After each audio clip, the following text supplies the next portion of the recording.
Mi deseo es conocerte a ti, Señor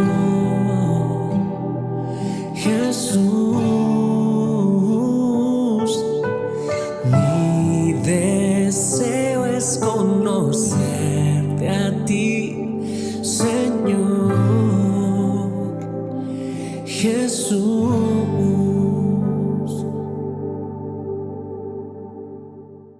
Hola, ¿qué tal? Qué gozo, qué bendición poder saludarte en una edición más de tu devocional, Tu Tiempo con Dios.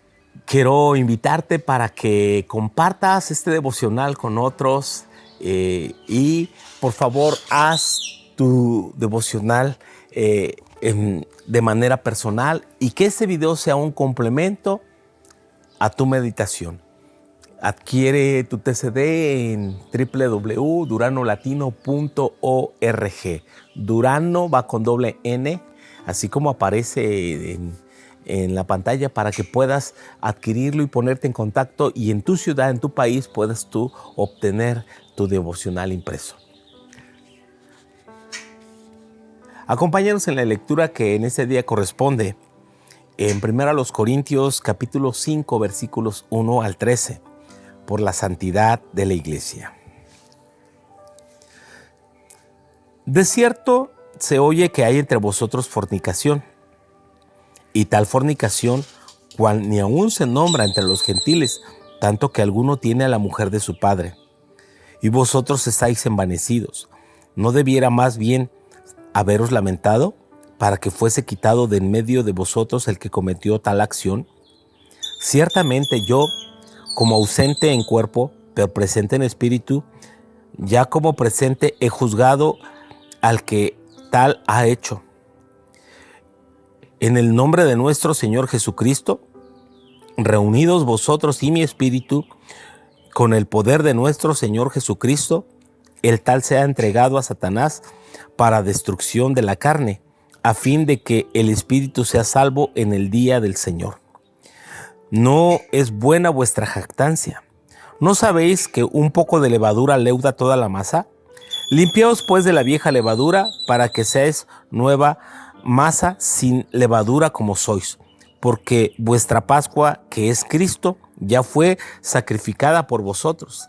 Así que celebremos la fiesta no con la vieja levadura, ni con la levadura de malicia y de maldad, sino con panes sin levadura, de sinceridad y de verdad.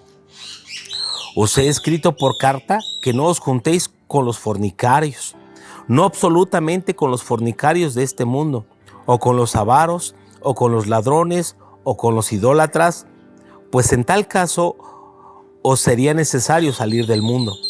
Más bien, os escribí que no os juntéis con ninguno que, llamándose hermano, fuere fornicario, o avaro, o idólatra, o maldiciente, o borracho, o ladrón. Con el tal ni aun comáis. Porque, ¿qué razón tendría yo para juzgar a los que están fuera? ¿No juzgáis vosotros los que estáis dentro? Porque a los que están fuera, Dios juzgará. Quitad pues a ese perverso de entre vosotros. Santidad para la iglesia. Hay un aspecto muy importante que se debe tratar en ese tiempo en la iglesia, y es el aspecto de la disciplina. ¿Y cuál es el objeto de la disciplina en la iglesia? La disciplina tiene el propósito de corregir, de formar, de alinear a los creyentes en el propósito de Dios.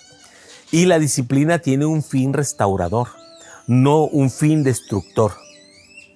Y el caso que ocupa y que cita aquí Pablo es un caso extremo, es un caso fuerte, porque hay un miembro de la iglesia en plena comunión con los demás que está viviendo en fornicación con su madrastra.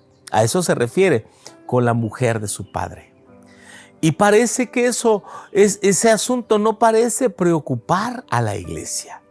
Cuando la inmoralidad está siendo evidente en la iglesia, debe ser tratada. Desde los tiempos de Moisés, cuando el consejo de Balaam funcionó hacia Balac, ofreciéndoles a los israelitas las mujeres moabitas, y fue la causa de tropiezo, y los hijos de Israel comenzaron a fornicar con las mujeres moabitas. La historia está allá en Hechos, en Números 23, 24, y esto trajo dolor, trajo mortandad entre los israelitas, al punto que a Dios le agradó que Finés, hijo del sacerdote Eleazar, traspasó con una lanza a un israelita que en pleno campamento la trajo a esa mujer moabita a plena luz del día, fornicando con ella, y él los alanceó. Por supuesto que eso es un caso extremo, pero Dios se agradó de esa temeridad con la que actuó Finés, porque tuvo un celo de Dios. Los creyentes debemos tener celo por Dios, celo por su iglesia, y no permitir el pecado voluntario abierto en la congregación. A veces la gente critica otras cosas, pero pasa por alto aspectos fundamentales de la santidad. La fornicación son las relaciones sexuales prematrimoniales. El adulterio son las relaciones sexuales fuera del matrimonio o extramaritales. Ambas cosas, según Hebreos capítulo 13, dice el Señor que a los fornicarios y a los adúlteros los juzgará Dios. Pero la iglesia, cuando algo es evidente, debe amonestar, debe corregir. Y aquí viene un aspecto muy difícil de explicar o comprender para muchos creyentes, cuando dice que el tal sea entregado a Satanás. Quiere decir que la iglesia se va a congregar y van a invocar al diablo y le van a decir, ¿te lo entrego? Por supuesto que no. Pero sí, la iglesia retirará su cobertura, retirará el que ese creyente esté participando en plena comunión. Porque hay algo que sucede cuando tú y yo estamos funcionando dentro del marco de Dios en el cuerpo que es la iglesia. Tú no estás solo, tú tienes una familia, tú tienes un pastor, tú tienes una iglesia. Pero cuando tú te deslindas de la iglesia, tú andas solo. Y sabes, eres presa del diablo, eres presa de Satanás. Dios está diciendo, retírenle la comunión, retírenle en un sentido la amistad, la participación en la iglesia, para que esta persona sienta el fragor, los ataques del enemigo, y esto le vuelva a Dios. Y si no se vuelve a Dios, quizás sea salvo en el día del Señor, su espíritu sea salvo, aunque él sea destruido. Y esto es con el propósito de hacerle volver. ¿Sabe qué nos dice la segunda carta a los Corintios? Que ese ofensor es perdonado por la iglesia, y Pablo anima a los hermanos a restaurarlo a la comunión con la iglesia. Hay aspectos disciplinarios que duelen, pero el objetivo es que la persona reflexione, entienda, comprenda y se duela de haber pecado contra Dios. Ninguna disciplina es causa de gozo, sino de tristeza, dice también el escritor a los Hebreos. Los padres, cuando corregimos a los hijos, debemos enseñarles. No solamente se trata de castigar, de usar la vara y dejarlo, sino decirle, reflexiona sobre lo que hiciste, y por lo que hiciste vas a perder estos privilegios. Y esta disciplina debe ayudar al niño o al joven a comprender que lo que está haciendo le va a perjudicar en sus privilegios, en su andar, y le va a perder muchas cosas a las que tenía derecho. Eso es lo que debe producir la disciplina en los creyentes. Y de otra manera, Pablo está también amonestando, no os juntéis con los fornicarios y no se junten con ningún otro que llamándose hermano sea fornicario o avaro o ladrón. Y dice, con el tal ni aun comáis.